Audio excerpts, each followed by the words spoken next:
میں کوئی اپنی علم اتنی جھاڑ رہا نہ آپ کی حقارت بیان کر رہا ہوں. اپنے آپ سے کویسچن کر لے, کاپی اور پین لیجئے گا, گھر میں آ جائیے گا, کن چیزوں سے نماز ٹوٹتی ہے وہ ذرا لکھیے گا. آپ کو خود پتہ چل جائے گا. آپ شاید ایک آدھ چیز ہی لکھ سکیں گے, بھائی چلو وضو ٹوٹ گیا, نماز ٹوٹ گئی, ٹھیک ہے. اس کے بعد ذہن خالی. کیوں؟ ہم نے سیکھا نہیں نا. یاد رکھیں کہ جو علم سیکھے بغیر بعض اوقات نماز پڑھتا ہے, میں نہیں کہتا ہوں, آپ کے نبی ارشاد فرماتے ہیں ایک بندہ 60 برس تک نماز پڑھتا ہے لیکن اس کی ایک بھی نماز اللہ کی بارگاہ میں مقبول نہیں ہوتی, اس لیے کہ وہ رکوع صحیح کرتا ہے تو سجدہ غلط کر دیتا ہے, اور سجدہ صحیح کرتا ہے تو رکوع غلط کر دیتا ہے. سرکار مسجد میں بیٹھے ہوئے ہیں, ایک دیہاتی صحابی جن کو اعرابی کہتے ہیں وہ آئے, نماز ادا کی, آ کے سلام کیا. سرکار نے سلام کا جواب دیا, پھر فرمایا صلی فإنک لم تصلی, تو نماز پڑھ کیونکہ تو نے نماز نہیں پڑھی.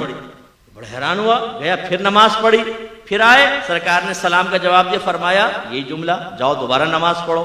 پھر گئے نماز پڑھ کر آئے, سرکار نے فرمایا تو نے نماز نہیں پڑھی, دوبارہ پڑھ. کہنے لگے یا رسول اللہ مجھے تو ایسی ہی آتی ہے, آپ تعلیم فرما دیں. اب وہ کر کیا رہے تھے؟ علماء نے اس کی تشریح بیان یہ کی کہ رکوع کے بعد سیدھا کھڑا ہونا, اس کو قوما کہتے ہیں, یہ واجب ہوتا ہے. سیدھا کھڑا ہو کے کم از کم ایک بار سبحان اللہ کی مقدار آپ کو کھڑا ہونا ہوگا, پھر آپ سجدے میں جائیں. ایسی ایک سجدے سے جب ہم اٹھ کے بیٹھتے ہیں اس کو جلسہ کہتے ہیں. اس میں بھی کم از کم ایک بار سبحان اللہ کی مقدار بیٹھیں گے, اور پھر اس کے بعد ہم دوسرا سجدہ کریں گے. سبحان اللہ منہ سے کہنا نہیں ہے, جتنی دیر میں سبحان اللہ ہوتی ہے اتنی دیر بیٹھے, پھر اگلا. اب ہمارے بھائی کیا کرتے ہیں, رکوع میں گئے, یہ اٹھے فوراً, اور نماز پڑھتے ہوئے تیزی سے دیکھیے گا یوں چک چک چک چک, ایک سجدہ پورا نہیں اٹھے گا, پھر فوراً. اتنی تیز نماز پڑھتے ہیں بعض, اور خاص طور پہ بچے جن کو گیم سے اٹھا دیتی نا, امی نماز پڑھو, کم وقت تو گیم بند کروا دوں گی. اچھا امی پڑھ رہے, ان کی نماز کی سپیڈ آپ دیکھیں. ابھی ہم جیسا آدمی الحمدللہ رب العالمین اور الرحمن الرحیم پڑھے گا, وہ رکوع میں بھائی تو نے مشین لگا رکھی ہے منہ کے اندر, اتنی تیزی سے ختم کر لیا تو نے, اور یہ رکوع بس پڑھو ایک دم فارغ. سنت غائب ہے نا, سنت موقدہ, غیر موقدہ, نوافل, اس سے بالکل مبرہ. خالی فرض پڑھے جلدی جلدی آ کے پھر بیٹھ گئے 2 گھنٹے کے لیے. یہ جو نمازیں ہیں یہ نمازیں منہ پہ ماری جاتی ہیں. سرکار فرماتے ہیں بعض نمازی ایسے ہیں کہ ابھی مسجد کے دروازے سے باہر نہیں نکلنے پاتے, لیکن ان کی نماز پرانے کپڑے کی طرح لپیٹ کے ان کے منہ پر مار دی جاتی ہے. اور ایک روایت میں سرکار نے فرمایا بعض نمازی جب نماز کو ختم کرتے ہیں تو نماز ان کے لیے بد دعا کرتی ہے کہ اللہ تعالیٰ اس کو ایسا ہی برباد کر دے جیسا اس نے مجھے برباد کیا. یہ یاد رکھیں, میں ایک صرف مثال دے رہا ہوں سمجھانے کے لیے. نمازیں, روزے, یہ ایسا چیک ہے کہ جو بروز قیامت کیش ہوگا. اور آپ کو پتا ہے چیک صحیح نہ بھرا جائے تو باؤنس ہو جاتا ہے نا, وہ پھر ریجیکٹ ہو جاتا ہے, ریٹرن ہو جاتا ہے چیک. ایسے اگر اللہ تعالیٰ کی بارگاہ میں یہ عبادات مطلوب شرع کے مطابق ادا نہیں کی تو یہ رد ہیں. میدان محشر میں پہنچیں گے تو پتہ چلے گا کہ تیری تو 40 سال کی نمازیں برباد, تیری 30 سال کی نمازیں برباد. کیا فائدہ ہوگا اس کا؟ ہم نماز کو بوجھ سمجھ کر ادا کرتے ہیں بعض اوقات, یار بس سر سے بوجھ اتارنا ہے, نہ دل لگ رہا ہے نماز کے اندر, جلدی جلدی نمازیں پڑھ رہے ہیں, اور خیالات کی یلغار ہے, یلغار, خوف خدا کے ساتھ نماز ہی نہیں پڑھ رہے. حالانکہ آپ کے نبی نے ارشاد فرمایا جس نے 2 رکعت نماز, زیادہ نہیں, 2 رکعت نماز ایسے ادا کی کہ اس میں دنیا کا کوئی خیال اپنے قلب میں نہ لایا, وہ گناہوں سے ایسا پاک و صاف ہو جائے گا جیسے آج ہی اپنی ماں کے پیٹ سے پیدا ہوا. لانا فرمایا, آنا نہیں. خیالات تو آئیں گے, ایک شیطان ہے جو خیال ڈالے گا, لیکن ہمارا کام کیا تھا؟ خیال آیا اس کو فوراً ٹال کر اللہ کی طرف متوجہ ہوئے. اللہ کی طرف متوجہ ہونے کا مطلب کیا ہے؟ تو ذات باری تعالیٰ کا تصور تو نہیں آئے گا نا بھائی ذہن میں. جو نبی نے فرمایا تم ایسے نماز پڑھو جیسے تم اللہ کو دیکھ رہے ہو. اگر تم اللہ کو نہیں دیکھتے تو وہ تو تمہیں دیکھ ہی رہا ہے, تو اس کے دیکھنے کا یقین ذہن میں حاضر کریں. یا پھر جیسے مدینے کا تصور کر لیا, مکے کا تصور, موت کو یاد کر رہے ہیں, میدان محشر, پل صراط, جنت, دوزخ, یہ ذہن میں لا رہے ہیں. یہ دنیا نہیں ہے, یہ آخرت.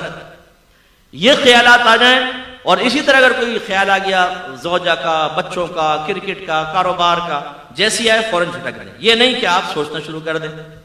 تراویح میں کھڑے ہو گئے ایک نوجوان اور PSL سٹارٹ ہو گیا, بالنگ کر رہا ہے, بیٹنگ کر رہا ہے پوری, اور میچ بھی جیت گیا, ٹرافی بھی اٹھا لی, لیکن جیسے ٹرافی دینے لگے امام صاحب نے کہا اللہ اکبر, ٹرافی غائب. تو رکوع کرنا پڑا. تو یار ابھی ٹرافی بھی مل جاتا. ایک کنجوس آدمی تھا, اس کو وہ نماز اس کو مسجد میں پہنچا تو جماعت نکل گئی، تو بڑا افسوس کرنے لگا. لوگ بڑے متاثر ہوئے، کہا کہ ہمیں آپ کے جذبے سے بہت سیکھنے کو ملا ہے کہ آپ کیا جماعت نکل گئی اتنا آپ دکھ کر رہے ہیں. کہا بھائی یہ بات نہیں ہے، مسئلہ یہ تھا کہ جب امام صاحب کے پیچھے نماز پڑھتا تھا نا تو اپنے دکان کا پورا حساب آرام سے کر لیتا تھا. اب امام صاحب اکیلے نماز پڑھوں گا تو حساب کے علیحدہ ٹائم نکالنا پڑے گا، میرا وقت نکل جائے گا. تو یہ صورت حال ہوتی ہے کہ جو چیز ہمیں کہیں یاد نہیں آتی آپ آزما کر دیکھیے گا وہ نماز میں یاد آئے گی. اسی لیے ایک آدمی امام اعظم ابو حنیفہ رضی اللہ تعالیٰ عنہ کے پاس آیا، کہنے لگا حضور میں نے کچھ اپنا خزانہ دبایا تھا، اب بھول گیا کہ کہاں دبایا تھا، کیا کروں؟ فرمایا علاج تو بتا دوں گا لیکن تو کرے گا نہیں. کہا کہ جی کیسے نہیں کروں گا، آپ بتائیں، کیونکہ اس کے لیے تو ہم تیار ہیں نا. اگر میں کہوں 5 وقت نماز پڑھیں، داڑیاں بڑھائیں، دین علم کے دین سیکھیں، اللہ آپ کو جنت دے گا، ہم میں سے بہت سے کہیں گے ہاں کیا صحیح رہے بالکل، اللہ ہمیں توفیق دے گا، توفیق دے گا. اور اگر میں کہوں میں آپ کو وظیفہ دے رہا ہوں 100 مرتبہ آپ کو پڑھنا ہے، 100 مرتبہ فجر کی نماز کے بعد، اسی دن آپ کو 1 لاکھ روپے نہ ملے تو فقیر کا گریبان پکڑ لیجیے گا. آپ کہیں گے مفتی صاحب اگر گھر میں چائے پی لیں تو بڑی مہربانی ہوگی.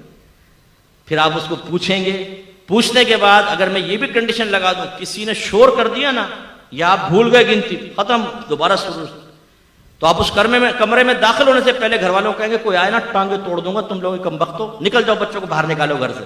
اور مصلی پہ بیٹھ کے ایک ایک دانہ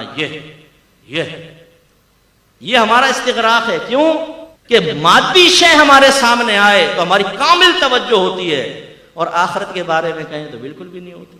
تو اللہ کے نبی نے یہ فرمایا 2 رکعت نماز، دنیا کا خیال نہ لاؤ، گناہوں سے ایسے پاک و صاف ہو جاؤ گے جیسے آج ہی ماں کے پیٹ سے پیدا ہوں. لیکن یہ بھی میرے نبی نے ارشاد فرمایا، علامہ آلوسی نے اس حدیث کو نقل فرمایا، سرکار نے فرمایا آخری زمانے میں ایک شخص بھی مسجد میں ایسا نہیں ہوگا جو خشوع و خضوع کے ساتھ نماز ادا کرنے والا ہو، یعنی ہر ایک دنیا کے خیالات میں مگن کھویا ہوا ہوگا. ایک شخص کو سرکار نے دیکھا وہ نماز پڑھ رہا ہے تو اپنی داڑھی سے کھیلنے لگا نا، جیسے ہم لوگ سیٹ کرتے ہیں نا ہمارے نوجوان، یہ پف بنا رہے ہوں گے نا، ان کو وہ آئینے میں اپنا عکس تو ذہن میں آ جاتا ہے، تو جیسے وہ آئینے میں کرتے ہیں وہ بغیر آئینے کے بھی ویسے سیٹ کر لیتے ہیں کیونکہ وہ نقشہ ذہن میں ہوتا ہے. اب وہ یہ سیٹ کر رہے ہیں، یہ سیٹ کر رہے ہیں. وہ شخص بھی کوئی داڑھی کو ایسا کرنے لگا تو میرے آقا نے صحابہ سے فرمایا اگر اس کے دل میں خشوع و خضوع ہوتا تو اس کے اعضاء بھی خشوع پذیر ہوتے، یعنی اگر اس کے دل میں اللہ کا خوف ہوتا تو اس کے اعضاء سے بھی ظاہر ہوتا کہ اللہ کے خوف میں رہ کر نماز پڑھ رہا ہے، لیکن تو داڑھی سے کھیل رہا ہے. اور یہ ہمارا حال ہوتا ہے. تو کامل نماز کب ہوگی؟ جو مطلوب شرع کے مطابق، اور جس کو اقامت الصلاۃ فرمایا گیا وہ تب جب ان تمام مسائل کو سیکھ کر اور خشوع و خضوع کے ساتھ نماز ادا کریں.